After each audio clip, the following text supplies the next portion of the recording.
They say life is lonely at the top, and it seems this includes the top of the food chain. Male orcas are vulnerable if they lack social support. Whales and dolphins form societies that closely resemble our own. For example, they can have social networks that are tighter for some members than others. For male killer whales in the Pacific's much-studied southern resident community, position in these networks can be a matter of life and death when times are hard. With numbers down to 76, times are hard indeed. Killer whales are highly cooperative, and males at the center of a social group are likely to have better access to social information and food-sharing opportunities, said Dr. Samuel Ellis, from the University of Exeter, in a statement. The whale's primary food source is salmon, which has been greatly depleted by overfishing and lack of access to spawning grounds blocked by dams. In Proceedings of the Royal Society B. Ellis and colleagues report on an analysis of 40 years of sightings that show which whales frequently swim in tight social networks, and which keep to themselves or have just a few friends.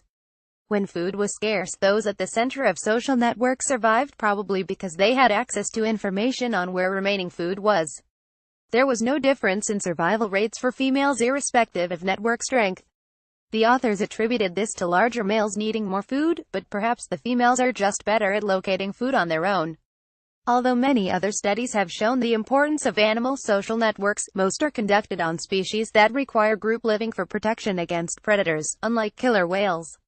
If we want to save endangered populations like these, understanding what allows some to survive while others die is helpful. Although stopping overfishing could be a solution, there might even be implications for other animal species, including our own.